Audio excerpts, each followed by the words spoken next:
What's up, guys? Here with you with FC Wonderkid, episode 116. Here with my guy, Breton. How are you? Oh, I'm doing so good I can't see straight.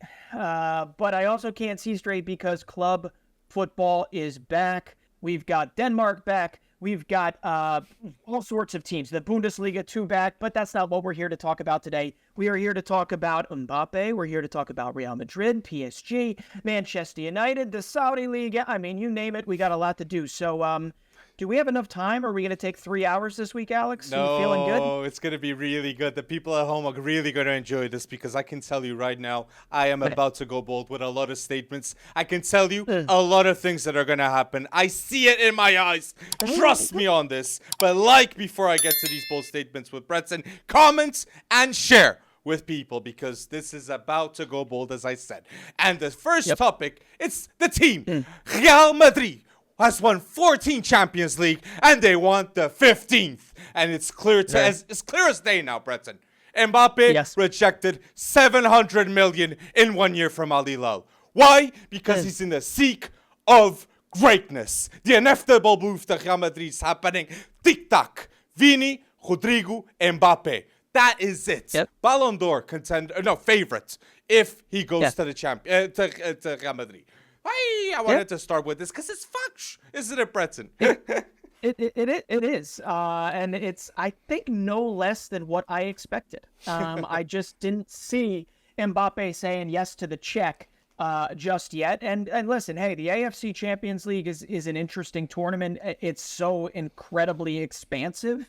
I mean, come on, Japanese teams play Saudi teams. Saudi teams play. It's amazing in and of its right, but obviously it doesn't have the history and the prestige that the UEFA Champions League at this moment does, and that is solely on Mbappe's mind because let's be honest, you had Mbappé, you had Neymar, and you had Lionel Messi, three of the most transcendent players to play this game in a very long time, and you could not get it done with them. So where does Mbappé need to go? To Real Madrid. Not to Al Hilal. He needs to go to Real Madrid. Let me ask you this, Breton. Does this Real Madrid team, adding Mbappé, number 9, win the Champions League? Or is the favorite in your eyes?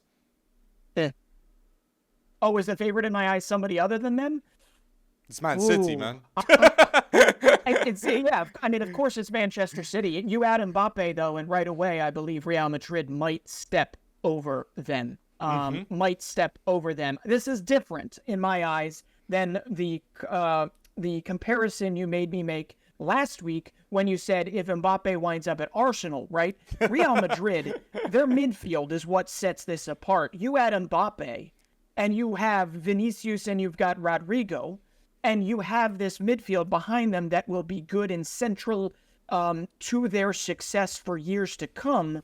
And the way that this nice little tactical shift is working out with Jude Bellingham at the 10, I mean, you've got me at least insanely intrigued. And I think with the addition of Mbappe, Real Madrid would certainly jump above Pep Guardiola's Manchester City as favorite to win the Champions League next City season. with Hojlund, Real Madrid with Mbappe and Vinicius Jr. That's what the world wants to see. Bold competitions. And I agree with you. Mbappe at Real Madrid is the favorite to win the Ballon d'Or. Real Madrid are the favorite to win the Champions League. And the Premier League isn't happy about that. That's why Arsenal wanted Mbappe. That's why Man City tried. Chelsea even tried, but no can do. The greatness of Real Madrid cannot be matched. The idol of Mbappe is Cristiano Ronaldo. Where did he win the 3 Champions League? It was at Real Madrid. Only Mbappe, only Real Madrid will make Mbappe be happy. Honestly, in my point of view. So this is what we got to see. And I'm curious too to see Ancelotti. I believe Ancelotti will be coaching the Brazil national team. And if Zidane comes back to manage Real Madrid with Mbappe there, Vinicius there, bold scenario. But you stepped on a topic that I want to talk. And if you're liking the Real Madrid video, like this video, people, and comment your opinions. Jude Bellingham, number 10. Jude Bellingham in the number 10 role. Honestly, in the next 3 years, he could become the best midfielder in the world. And it's no debate. Everybody should understand this. If you're learning from Modric, Kroos, if you have Tchouaméni next to you, Camavinga, that they're playing in the same national team, and Mbappe is in front of you in the future with Vinicius, honestly, Bellingham, go bold. Honestly, because Bellingham just has the potential. And I'm going to say Bellingham, Jude Bellingham, I'm so happy about the decision of you going to Real Madrid because it's the right decision. A kid from Birmingham, then going to Dortmund, then going to Real Madrid now. The next 10 years, the English market is all going to be looking at you and hoping that you are the Ballon d'Or winner that they want since Michael Owen. And honestly, I believe he's the favorite to do so at Real Madrid because he's a Champions League winner, always contender. Wanted to say. And a move to the 10 is absolutely critical to Jude Bellingham ever being into the conversation of a Ballon d'Or, in my opinion. So that Jude Bellingham, you hit it on the head in terms of the English market. I mean, Real Madrid has its history with English players. I mean, we all know David Beckham played there, but David Beckham did not win a Champions League there. David Beckham he was actually not that successful there. He won a La Liga. I think he may have won a Supercopa or something like that, but he did not win many trophies. The winningest at Real Madrid was Steve McManaman.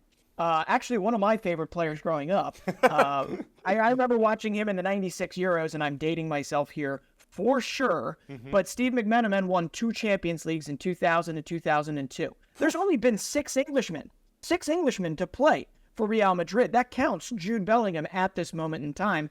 And I know you said he could go on to be a Ballon d'Or, but there's one thing that's going to be certain.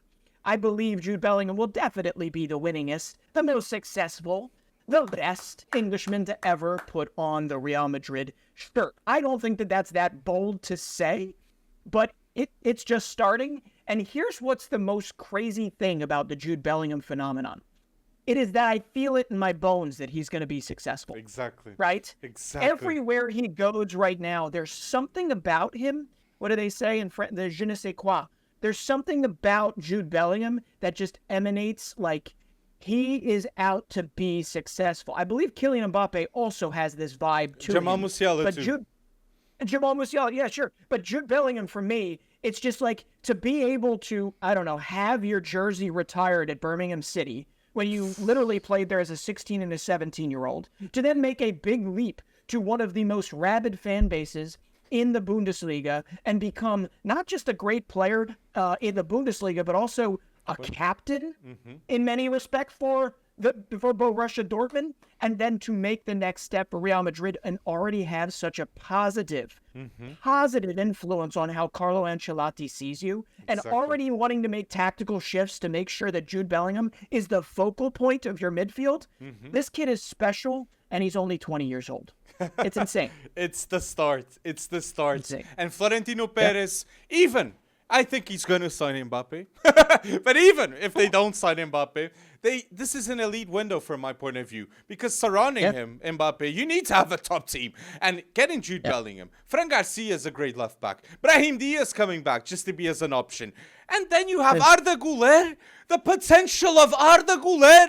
If you see those training session videos, boy, oh boy, the technique on him is elite. And once again, if he's confident, if he's playing the right minutes, the potential of Arda Güler is to be one of the best players in his position. And Real Madrid, to get a player like him, the Turkish market, to hit the Turkish market too, honestly, is fantastic to see. But wanted to say too on the big not congratulations, but credit to Florentino Perez. He is the one that keeps on making this happen. Real Madrid still being Galacticos. And the truth is, Mbappé is coming to Real Madrid because Florentino Perez knows how to do business. He knows the time is how to do a deal. And look at the team that is at Real Madrid now with Jude Bellingham. How can you say no to Jude Bellingham, Camavinga, Vini, all players that Real Madrid developed big time? Like, I know Camavinga was at Stade Rennes. I know Vinicius Junior was at Flamengo. But they had a big impact in their developments as players. And I cannot wait when Tchouaméni improves too. That I think this season will be different from Ancelotti in the past seasons. So I believe Courtois will be in goal for Real Madrid. I believe they'll be having Carvajal, Eder Militão, Alaba. I think they'll be playing like this. Don't you think, Breton? I think Modric will be starting. Kroos too. Kroos is staying. Like, to have a player like him to long-term like a legend. Kroos will retire after being at Real Madrid. And honestly, Kroos, in my point of view, just like Thomas Müller, just like Busquets, kind of, but Kroos more is underrated. Underrated for how much he has done. Like, he left Bayern, no more talk about Kroos, honestly, because he's just vital. Just vital to Real Madrid. And 25 million. It's true. I mean, you know, he's got the air. The heir to Kroos is like the heir to Busquets in that sense. It's watch what he does, right? Yep. And not what, because to be honest, that's how you play football. And I don't know. There's no better way. I mean, the guy's a winner, and there's no better way to share the value of what Toni Kroos brings to the Real Madrid 11. But at the same time, they do have to step aside at some point, and there needs to be more of the expectation put on the shoulders of the younger midfield that they have put into place, because this can't be a throw them into the fire. And Ancelotti is already preparing for that. So I'm immensely excited to see Real Madrid. I am immensely excited to see Real Madrid versus Barcelona. Who knows, maybe Atleti can make things up. But the El Clasico, I've said it once, I've said it probably actually 10 times now. The El Clasico is back. The intrigue has different names. But my goodness, is it back? And we are excited, and it's something that will always be circled on my calendar for this year, and something tells me for many years to come. But there's one I just need to go back before I forget this, because, you know, Florentino Perez, I gave him shtick, not that he cares what I say, but Florentino Perez, I mean, he's coming off of a very tough season for Real Madrid from a success standpoint. I mean, you lost La Liga title when you had a stronger roster per se. I get you. And yeah, the Champions League, but you wound up getting wiped clean by Manchester City, or wiped dirty, whichever way you want to put it. But I do have to like the little nuances, little things that don't get necessarily picked up. And it might not be Florentino Perez doing all of this. It might be the advisory team around him. Listen, to pick up that Jude Bellingham has an Irish grandmother, and that they don't have to waste a non-EU spot on Jude Bellingham if all they do is ask him to get his Irish passport. That is just next level, you know, looking at the right stuff to make sure that you always have roster flexibility. Being professional. And that's something and that's something that Real Madrid does that I don't think that Barcelona is playing catch up on, 100%. In my opinion. Javier so little things like that. Though. I like them, though. But I agree. I know you Calafata and Florentino Perez, they do a lot of great work. And this season, look, Real Madrid, they're going to be favorites. And you said it. 10 points Real Madrid finished behind Barcelona last season. Yes, they got battered by Man City. And now with Mbappé there, with Vinicius improved, with João any better, Valverde, Camavinga, so much youth that is improved.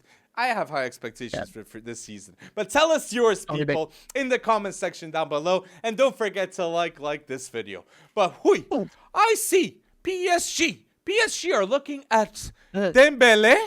PSG want to activate a release clause that is in the 1st of August. Dembele can go for 50 million. Barcelona, Laporta, come on! You see the Saudi Pro League paying so much money for the stars of European teams, and you put Dembele with a 50 million release clause, and Dembele still gets 25 million of the 50 million? What? Oh, I hope he stays at Barca, because this is not a good deal from Barcelona. 25 million only to get from Dembele is a bad deal. Extend this man and pay up.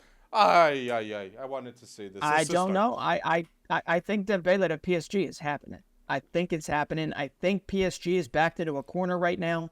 And if you're smart and you're PSG, you go hard. You go hard, not just the release clause. Meet that. That's no problem. But you go hard on those personal terms. And you get Ousmane Dembele in, because that kid was a lightning rod when he started with Stade Rennais. And it is no better thing to do right now than to recollect essentially the Wonderkids of the French league, and become the face of the French league instead of becoming the face of the world through 3 big players. I mean, Marquinhos even seems like he's on his way out because of digs that have been taken, things that have been said. There's so much overhaul that it makes sense to just consolidate around what makes Ligue special, which is the youth factory. So I'm here for it. Bring Dembele back 100%. So people, leave the comments down below, in the comments down below, the transfers that you think PSG will be doing. I want to say completely, I agree with what you said, Breton. Very good point. Big departures from PSG this season.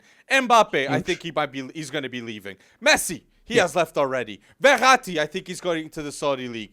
And then Marquinhos, that is a club legend too of PSG. And Donnarumma got robbed, and he was assaulted in that robbery. I don't know if he's staying too. No, honestly, he really got robbed in his house. Yeah, and I didn't mean to laugh. I thought you were saying he got robbed as in, Sorry. I did not need to laugh at being actually robbed. I get you. But so, these things, like PSG, they need players. And Luis Enrique, I understand. Luis Enrique, I think he'll be attracting big-time players because he's got a unique style of play. He's got really good knowledge of how to play players. Ugarte, I think, is going to be elite. Warren Zaïre-Emery is going to improve with Luis Enrique. Vitinha, I think, is going to improve with Luis Enrique. A lot of youth. And Javi Simmons, too, long-term. To be a PSG locked in, that's a bold move, too, by the club in terms of youth. But still, these three legends still leave. I'm going to say this. PSG fans...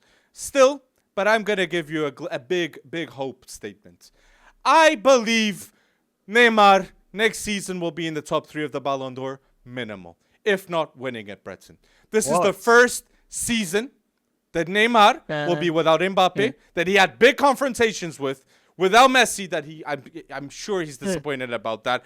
But Europe is without Messi and without Cristiano Ronaldo. Now's the time, Neymar. A lot of rumors are coming that he wants the Ballon d'Or after 7 years. But I'm feeling it, Breton. This is the top 3 talk. Neymar, for the first time last season, was seen as a worse Brazilian player than Vinicius Jr. So he's no longer the best Brazilian player that deserves the number 10. But this season, I think he's going to change things. Neymar with Luis Enrique, he's going to go bold, people. Trust in what I'm saying here, okay? This is going to happen. Left wing Neymar. Put him at the left wing, Luis Enrique. No, just don't care if he wants to go 10, this, that, and the other thing. You got a good midfield with. Warren Zaïre-Emery. Ugarte the defensive mid. You have Vitinha, Fabian Ruiz. You have options. Kang In Lee, Neymar, and get Osimhen. Get Osimhen with the 200 millions from of Mbappé. And Asensio there too, that adds the mentality that knows how to win a Champions League. I believe that that can happen. And Marquinhos out. They still have Lucas Hernandez, that I believe they were planning on Marquinhos leaving because of that. And they have Milan Skriniar that they have signed too. And Nunmensch at the left and Hakimi at the right. The best fullback duo in the world, in my opinion, definitely under 23.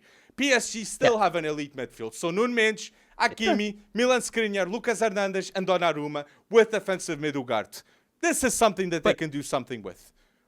But there needs to be an acceptance, though, that this is not the season you're winning the Champions League again. I don't know. It's not even a goal. It's a step in the direction of a goal. But you can't come into this as it was. I think that's what killed PSG to begin with. The fact that it was always Champions League or bust. How about it becoming, something a little bit better than that? And I don't know what that is, but come on. Neymar has a lot more to do than just simply saying, I want to win the Ballon d'Or. I think he's going to do it. That's wonderful. And I am 100% here. Sorry. Not win the Ballon d'Or 100%. Okay. All right. I didn't see that because I was going to say, Alex, there are rumors about me wanting to win the Ballon d'Or too. Where? Tell me where. I'm just kidding. I just leaked it to Fabrizio. I mean, he's going to put it up on Twitter any second now. Come on. But they are going after the right types of players. And Bradley Barcola is one they're probably going to try and bring in from Lyon. They bringing in Manu Ugarte. Originally, it was kind of against what I thought should be the next step for Ugarte, but I'm liking it more and more. Like Ugarte, Vitinha. I mean, this is a PSG that you could. I'm reversing my thought process here. This is a PSG that could be sneakily dangerous, in the Champions League if they fire forward, because it's less about the egos and it's less about the the identities of 3 players, and it's more about the team. And I am here for that. I am ready for that. So, what makes me, I think, excited. I just want to complete what you're saying. I think what changes your mind, Breton, is if it's a front trio of Neymar, Osimhen, and Kangin Lee or Asensio at PSG. If this is the front trio using the Mbappé money, honestly, I think they could do proper damage. The big problem of PSG is what Lionel Messi said. Like, my problem, from my point of view, Messi said to Nasser Al-Khelaifi, is a striker. Get Harry Kane. He advised rumoredly to get Harry Kane to PSG, a proper a proper striker. That's what they need. So the moment that PSG get a proper striker, that midfield looks much better. Their left winger, like Neymar, if that happens, looks much better. I want to mention that because PSG fans, I see a light in the end of the tunnel, but you need to sign the right players. And I think there's an acceptance now of Mbappé leaving. No more. They're not going to focus more on that. And the future of PSG with Luis Campos planning it and Luis Enrique there, that he is a world-class coach. He is a top 10 coach in the world. Like, he didn't succeed big time for Spain, but look what he did at Barcelona. So I wanted to give big credit. And people, tell us your thoughts about PSG in the comment section below. Do you think PSG can surprise in the Champions League? Can Neymar be a top 3 player? Do you like my reasoning and Breton's? Tell us. Tell us. And here's the segue for you, right? You mentioned Victor Osimhen. You mentioned Harry Kane. You mentioned the need for a big PSG striker. Another name that was mentioned that I didn't hear you say whether or not you thought there was actually any oomph to it, but Rasmus Winther Hojlund, you're saying he is not a PSG man, that he is likely going to... Man United. Rasmus Winther Hojlund, Breton, 100%, in my opinion, is going to Man United. He wants it. He needs it. And he will get it, in my point of view, Rasmus Winther Hojlund. 4 starts in the European qualification for Denmark, 6 goals. He's the man of the moment for his country, and he can be the man of the moment in Erik ten Hag's tactics. The clear-up, I want to say, look, Man United's best and priority should be Harry Kane. And I think they tried it all. But Daniel Levy just won't sell him to Man United.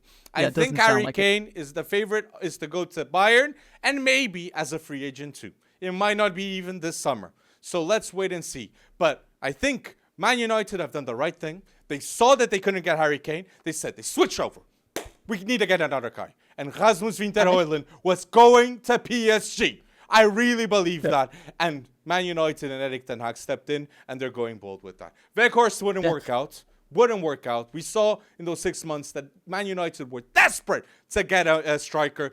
And it ain't Sancho. I've seen podcasts, lives that say, oh, Sancho should be the striker. Mate, you don't know ball if you want to put Sancho as striker. It's that clear. They need a striker that's desperate for one, and it's Rasmus Winther Hojlund or Anthony Martial next season. Stop with this Sancho striker nonsense. Wanted to educate people on that. And the last thing I want to say, and like if you're enjoying the Man United statements, is that Erik ten Hag, you got to respect. He wins the League Cup. He goes to an FA Cup final. Erik ten Hag goes to the top 4 to then go to the Champions League. Like, what does he need to do more? And the departures. The clear out on Man United. Maguire's going to leave. Scott McTominay's going to leave. De Gea has left. Phil Jones has left. Elanga has left. Sabitzer, Weghorst loans. You're not going to get them. Alex Telles. So there's clear intent and there's a purpose in the team that he wants. Like, on paper. He knows his squad, Erik ten Hag. So trust this man. It's now or never. And midfield options for next season, Man United. Casemiro, Bruno Fernandes, captain, the right captain, okay? It can't be Maguire.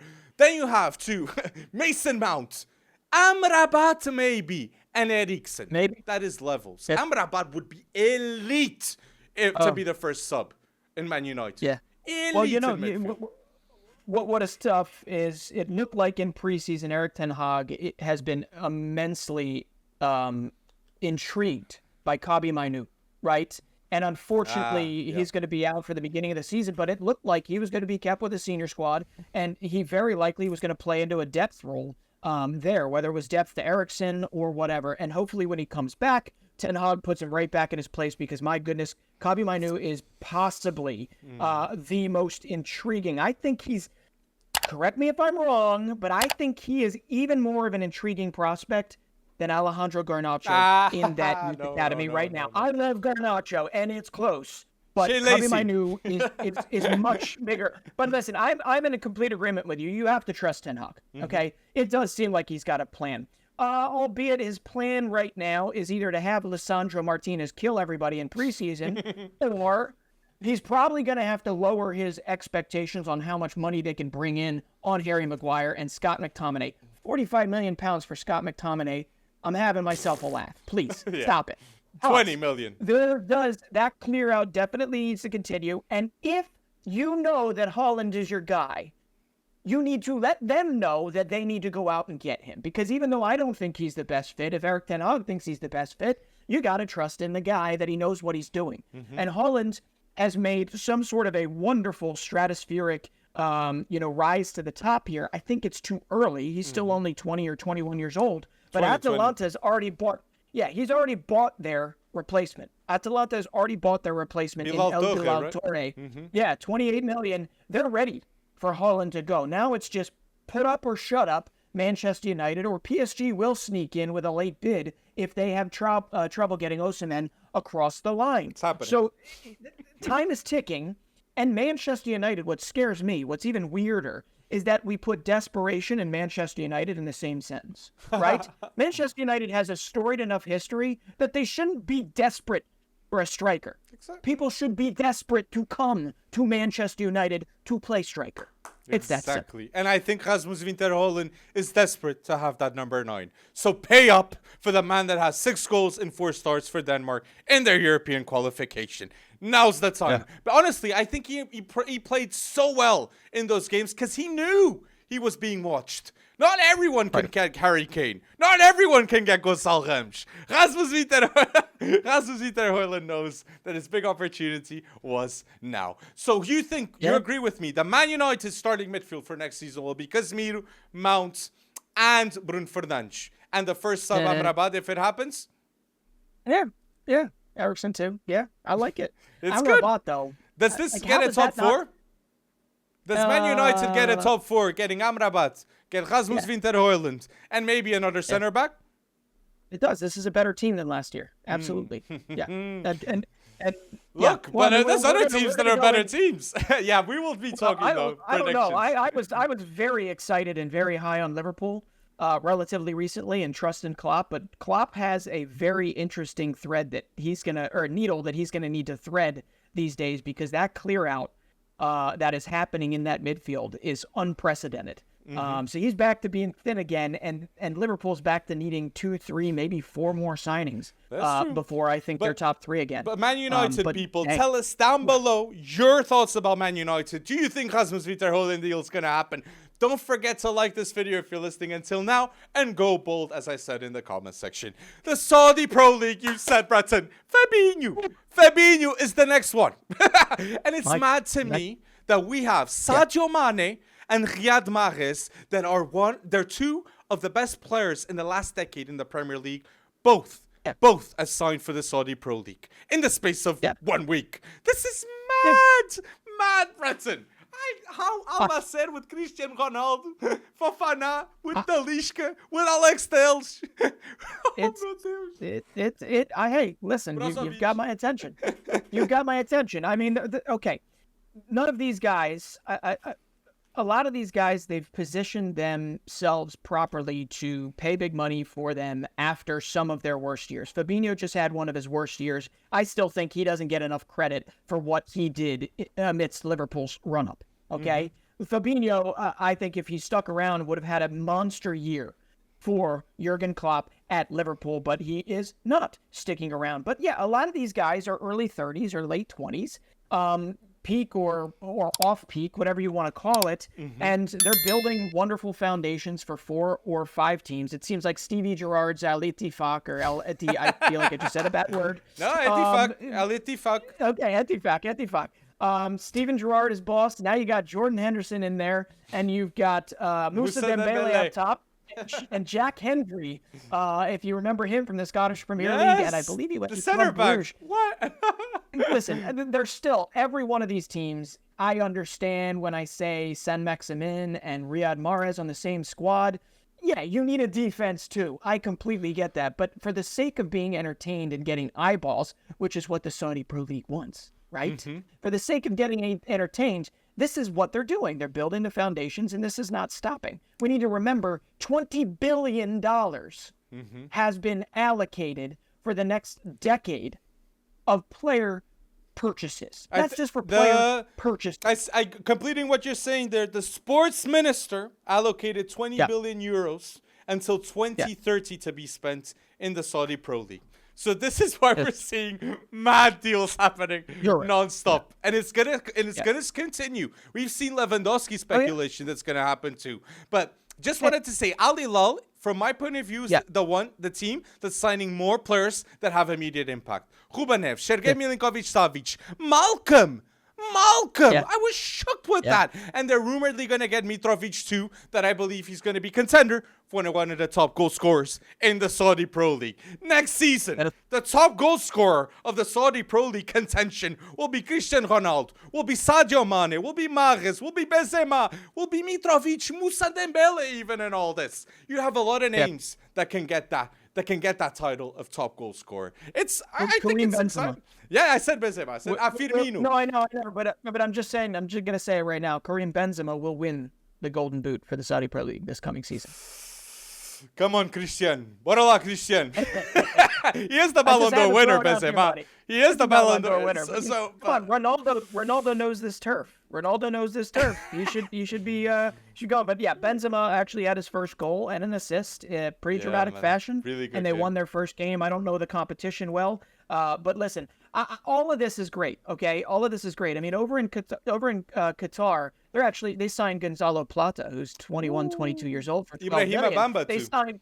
Ibrahima Bamba is humongous. So from an FC Wonderkid perspective, obviously both my mind automatically goes over there because I like seeing these young guys that want to go test these waters, and maybe there's a desire for more, not classically, but more fundamentally trained individuals to come over there and give off their knowledge just by setting by example. But then you go over to the entertainment side of things, and obviously the Saudi League has it in spades right now. But the biggest signing that I saw happen in just this last week, which had Sadio Mane, it had all sorts of wonderful names that are going over there, and Mahrez, it's actually the head coach of Al Ahly is going to be Matthias Jessel, 35-year-old you would kind of call him a Wonderkid manager of Red Bull Salzburg. Yes. I believe he took over after Jesse Marsch. And listen, that one shocked me. That one absolutely shocked me. I need to have an interview with him in some way, shape, or form because I got questions, man. Is it the money as a 35-year-old and you can go elsewhere? But this guy was on the come up. Like, he was ready to go to take over likely Leipzig, maybe, or I don't know what his next gig would have been. But he had it. He was going to be in the Bundesliga the next season or the next 2 seasons. I get easily. You. I think he still will be. I think he still will be because we see Al Nassr, Rudi Garcia leaves. He goes to Napoli. Serie A winner. I think he will still go to a top team, this manager. 35 years old. And Red Bull Salzburg is in the Austrian League. I respect a lot the Austrian League. I respect a lot Red Bull Salzburg that has players like Pavlovic. But it's less viewed than the Saudi Pro League. And the Saudi Pro League for the next 2 years, next 3 years maybe, it's going to be really well viewed, at least compared to the previous years. So you got a top manager at Al Ahly. You got a top manager at Al Nassr, Luis Castro. Al Hilal, Jorge Jesus. You're getting top managers everywhere. Nuno Espírito Santo at Al Ittihad too. So it's not only the Portuguese. But there's a difference. There's a difference, though. There will be more eyeballs of scouts watching the Austrian Bundesliga, right? There will be, and watching net prospective employers will likely be watching the Austrian Bundesliga more. But look at the third division of the Saudi Pro League too. The third division is offering, I think, 4,000 a week, and even to certain players, like ridiculous wages to top teams in the third and the second divisions. I know I can't get to that level, but I know people, literally, Estoril, Boa Vista, players that could go. They would accept going, and it's an alternative. But just wanted to say. Do you think the younger signings are coming? The Qatari signings that are happening? The third division right now in the Saudi Pro League in a year's time we'll have a ton of Brazilians. We'll have a ton of Portuguese. We'll have a ton of Spanish players that want to seek the dream. I really can see that happening. But then they'll start naturalizing them, and we'll have a bunch of Brazilians on the Saudi 11, won't and we? more managers too. More managers, more people involved with the sports of football too. I think that there will be more IQ in terms of football. Like, people will be elevating the development of academy football there by having these better players, because they then need a job. But let's see. But the You're Saudi an optimistic man. You're an optimistic man. Look, they even have the line. Then it's not football. Yeah. But let's see. Like, with the 11, I wanted to mention the Saudi Pro League 11 right now. You got Mendy in goal. You got Alex Telch. Yep. You got Koulibaly. Yep. You got Denayer. You got Conan. And then in midfield, you had so many options. Ruben Neves, Milinkovic-Savic, Kante, you got Fofana, League 1 player of the season, and then forwards. It's just pick yourself. Christian, Benzema, Sadio Mane, Firmino, Moussa Dembele, Mitrovic is coming, Malcolm is there, Mahrez, Alan San-Maxime. So much talent in the Saudi Pro League in this first season It'll be entertaining. Of transfers. And Fabinho, rumoredly, is going to Al Ittihad. Fabinho, Benzema, Kante, Jota. That's what's been in sample until now. But people, tell us your thoughts in the comment section about the Saudi Pro League. Who else is going to the Saudi Pro League? And what team do you support? Are you Al Hilal, Al Nasser, Al Ettifaq? Maybe you like Stevie G? I don't know. Tell us in the comment section your thoughts. And if you're listening until now, don't forget to like this video. The Saudi Pro League is signing big players, but they're not the only ones, Breton, right? No, not at all. Not at all. Major League Soccer. Soccer. We got to talk about that. Right? But the Turkish Pro League... Like, the Turkish Pro League is making a huge statement. And Arda Güler did leave. Arda Güler did leave, but you got Fenerbahce with a better player right now. That is... listen, Fenerbahce right now. Dusan Tadic signing for Fenerbahce is just absolutely insane. Edin Dzeko, fresh off of, playing at a Champions League final. They lost Enner Valencia last year, too. Dzeko and I think Tadic will do pretty fine filling in the gaps there, especially in the Super League. Mm-hmm. But I am most impressed that at 24 years old, Fenerbahce, fresh off an 8-point loss to Galatasaray at the top last year.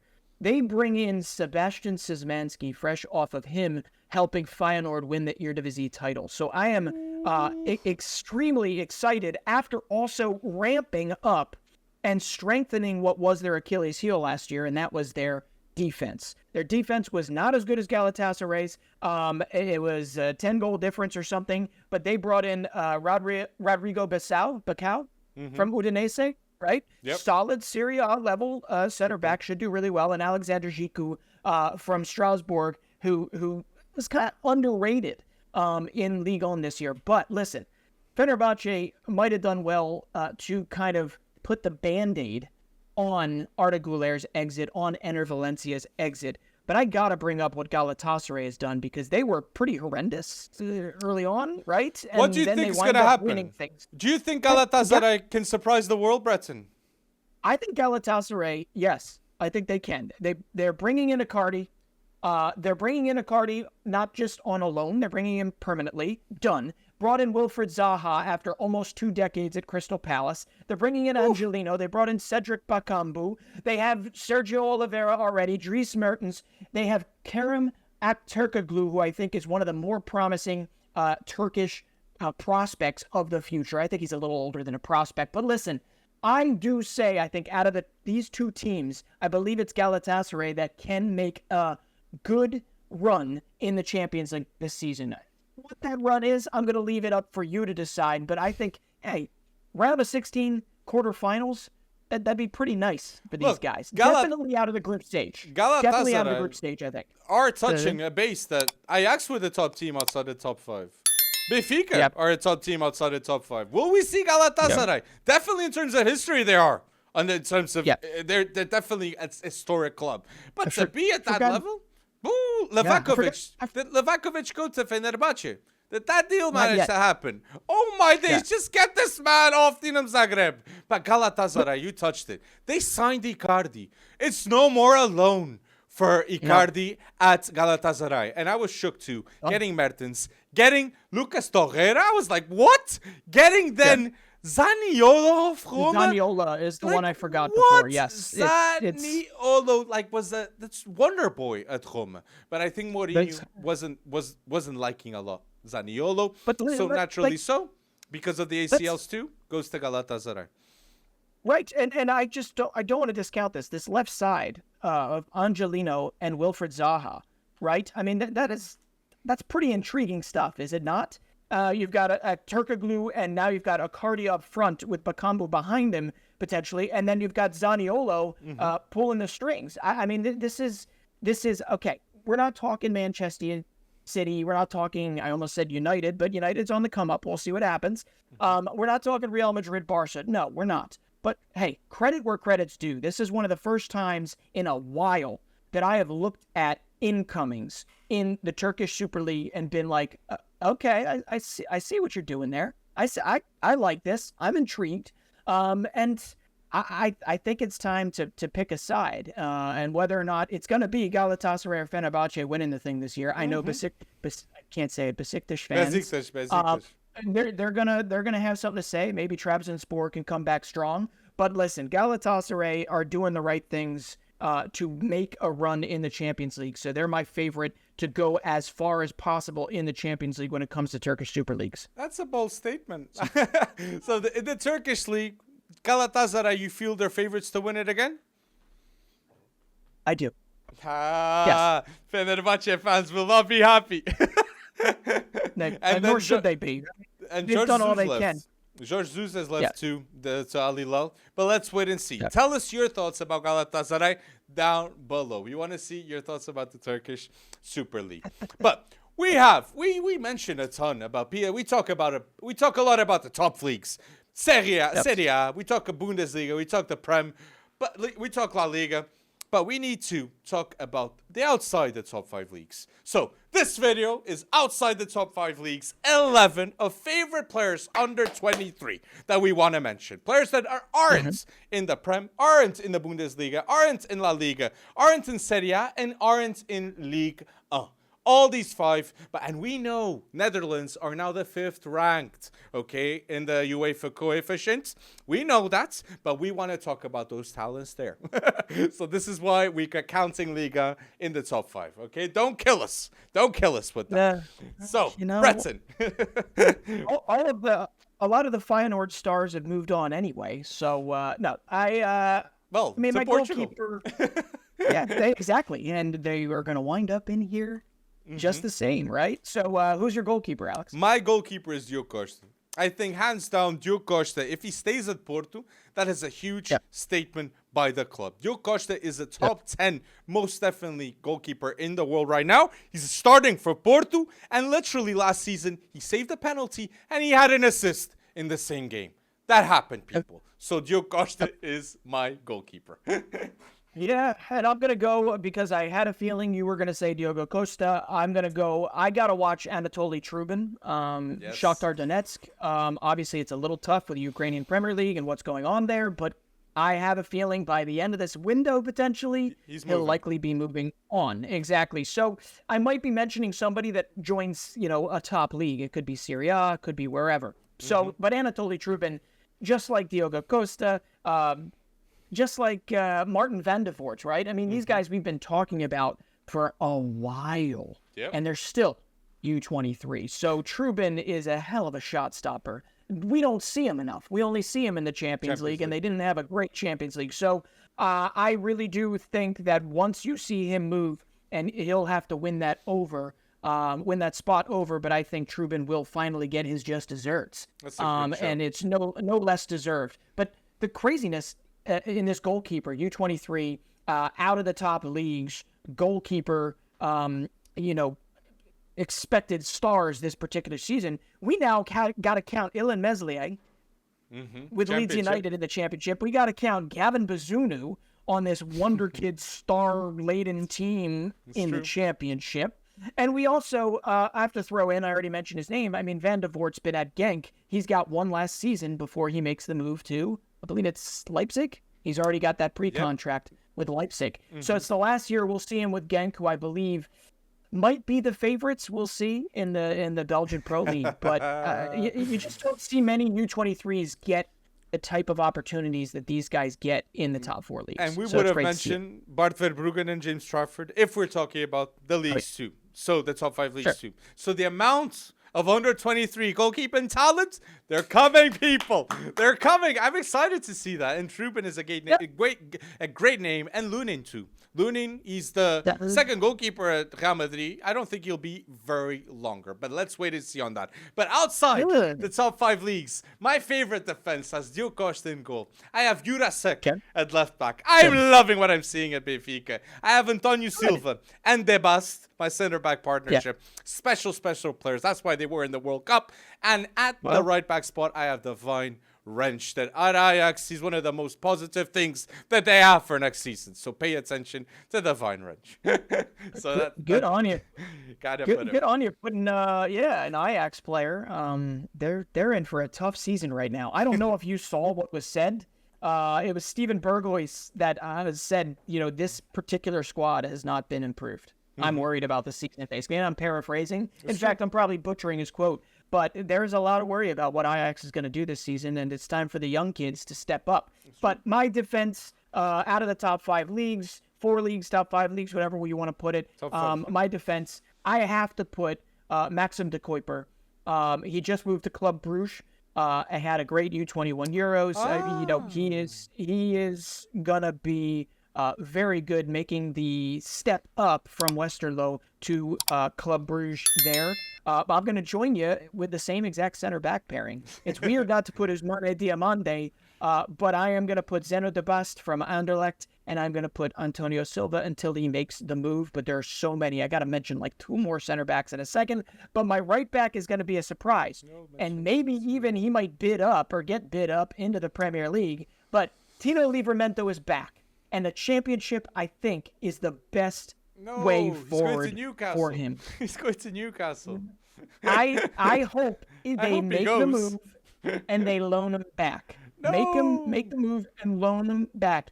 Dude, he's not ready for the full Premier League season. Get him a promising amount of numbers where he remains healthy and keep him at Southampton for a promotion push. It will do him so much more good than him sitting at Newcastle. I get you, but I think still getting a Champions League experience at Newcastle, learning from Trippier, I think Livramento would be doing good to go to Newcastle. That is an opportunity that if it's a successful project that he won't have many times, being honest. But as there is a project, the expectation is not for Newcastle to make this a one-hit wonder. Newcastle, he should also have that opportunity next season after he gets his minutes. But with the right back spot, I wanted to say Victor Gomes too, very talented right back at Braga, and centre backs like Antonio Silva and De Bast, in my opinion, are the best under 23 outside.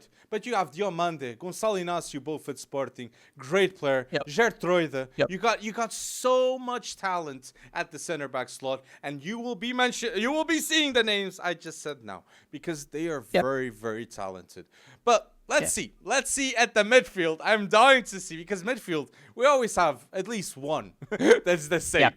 At least one. So what's your favorite midfield outside the top 5 leagues, Bretton? I mean, I have a feeling you're going to have João Neves, which is why I'm not going to put João Neves in my midfield, okay? I'm going to put, in my midfield is Arthur Vermeeren from Royal Antwerp. Big reason why they won the title last season.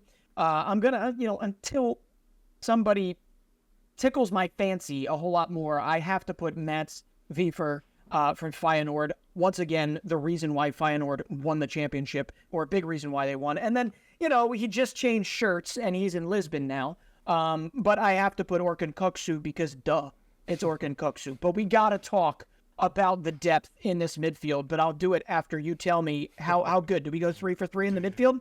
3 for 3? 4-3-3. I have in my midfield a favorite. Under 23 Wonderkids outside the top 5 leagues. I do have João Neves, as you predicted. João Neves' intensity. He's 18. Watch out for him at Benfica for next season. Orkun Koksu, his partner in crime. I think Orkun Koksu is one of the best midfielders outside the top 5 leagues. And I have next to him Mohamed Kudus. That Kudus deserves a big move 100% in my point of view. He's got to leave Ajax, and I think it's going to be this window. But if not, watch out for him outside the top 5 leagues. And a great shout with Winther. Yeah, it 100% will happen because apparently he is he's either got a small injury or there's some sort of a contract holdout at the moment. He hasn't. I don't think he's trained with Ajax for the last 5 days. So it remains really to be seen. But yes, 100% he deserves that, a big move. And I just have to say something.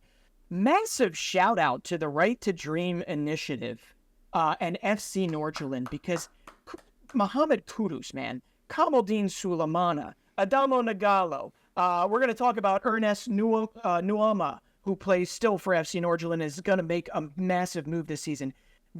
I have never seen such a small club in the Danish Superliga with such a big initiative reaching into the Ivory Coast, reaching into Ghana, create so many monster talents. And I know I'm missing one big one, Mohamed Diamande. I mean, there's so many great talent. Kamaldeen Sulemana, who likely will move on from Southampton, but if not, he's going to terrorize the championship, man. I just have to shout that out because Mohamed Kudus is so fun to watch. And you go down this list of these players that have been developed by FC Nordsjælland and the Right to Dream initiative.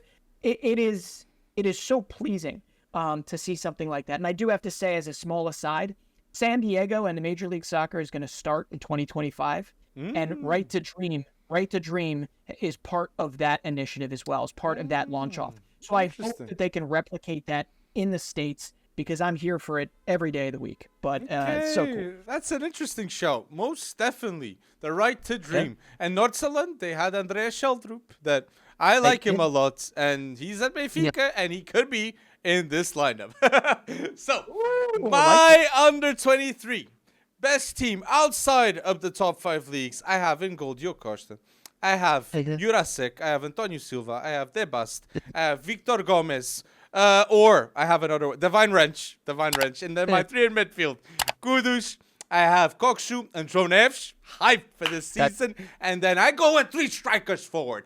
I go bold with the Brazilian duo of Hendrik Vitor Roque and Gonçalo Ramos inside the box finishing. But trust the process with these 3, because Vitor Roque and Hendrik are already confirmed to be in future El Clásicos. So if you don't know these names, you might as well remember them now. Vitor Roque e Hendrik, o futuro do Brasil. Remember, okay? Trust me on this. Hey, come on, Real Madrid and Barca, trust me. And if you don't know those names by now, get out from under the rock you are living under. I just gotta say that. All right, well, I'm gonna stay a little more continental Europe for mine, and my goalkeeper's Anatoly Trubin. My defense is De Kuiper, Zeno Debast, Antonio Silva, and at right back is Tino Livramento. My midfield is Arthur Vermeeren at Royal Antwerp, Mats Wiefer from Feyenoord, and Orkun Koksu from Benfica, as I said before, duh. And my forward line, I gotta go right now until he's getting picked up. I gotta go with Little Willie Nanto at Leeds United. If he stays, you know, I'm really hoping he goes, 15 and 15 this year. We'll see. My striker, I know why you pick Gonçalo Ramos. I gotta pick Gift Orban for Ghent. If he's not picked up before, but in just a small period of time, he has changed the expectations for KIA Ghent in the Pro League. And then my right wing is maybe an underknown one. I think his next move is the Bundesliga. It's Gustav Isaksen, FC Midtjylland. And if you haven't looked him up, do so, because he has been on a tear, on an absolute tear relatively recently. And I feel like we're forgetting so many, but I mentioned Ernest Nuama from FC Nordsjælland, 19 years old, just scored a hat-trick. At Feyenoord Santiago too. Jimenez. I think he can become the most expensive Mexican player ever. I think that's a fair take. I think that is a fair take. I think he probably deserves to be so, just based on his age and the promise around him. And the position. Another guy I'm going to... Johan Bakayoko, we think is going to be big for PSV. Rooney Bargi. If you don't know the 17-year-old for FC Copenhagen and you just watched Håkan Haraldsson move for 19 million to Lille, Rooney Bargi is 17 years old. He will be the next one most likely to leave if Isaac Bergman Johansson doesn't move first. But there are numerous others like midfield. Bilal Al-Kanous, if you don't know him from Genk, you probably remember him from Morocco with the World Cup. Wonderful, wonderful player. And then I got to bring up the guy that hooked up with Mikhailo Mudryk in the recent U21 Euros, and that was who? That was Sudikov, Henry Sudikov, who had a wonderful chemistry with Mudryk, and I think could do. I don't know. I mean, I don't know where he would wind up. And the under 21 Euros, he was one of my favorite players watching for Ukraine with Trubin too. Yeah. I think they were very, very good. But great mentions. But tell us your mentions, okay, people? What is your favorite 11 outside of the top 5 leagues? We want to see bold suggestions. And don't forget to like this video, people.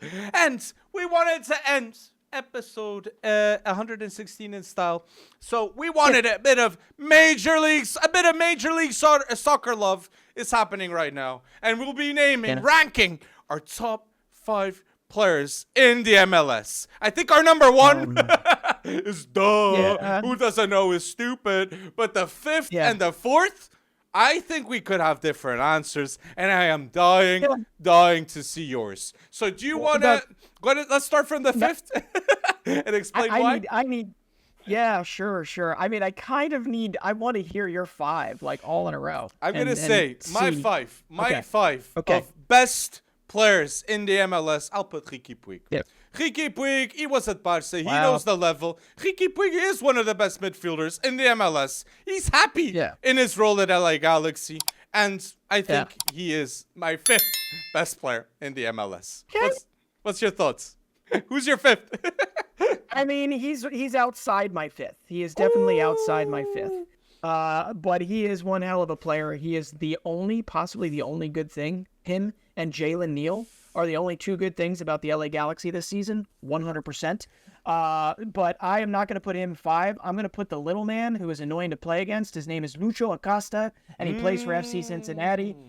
He plays under our Union's old assistant coach, Pat Noonan, and he has been nothing but a thorn in Major League Defense's sides. So I am going to have to put Lucho Acosta, and he has built this wonderful chemistry with Alvaro Barrial and Brandon Vasquez, who has turned into one of the best strikers in the league over the last 2 seasons. So I got to say Lucho Acosta and go from there. So your number 5 is Lucho Acosta. My number 5 is Riqui Puig. My number 4 is Mukhtar. I think Mukhtar is my 4th best player in the MLS. The goal involvements of this man, I am shook. How did he become so good in the MLS? Honestly. So I really rate this guy in the MLS. So I'm going to say Mukhtar. What is your thoughts? Listen, I'm scared, man. I'm scared, honestly, because you know much more than me about the MLS. I feel like you're doing him a little bit of disservice. I mean, he is Nashville, but I will if we go into pedigree. Mukhtar was honestly not much. He was a former Benfica player. Do you know that? I know that. He was a Wonderkid at Benfica. Yeah, and it didn't work out. He actually didn't really make a name until he went to Brøndby, and even then he made a name in a very small circle.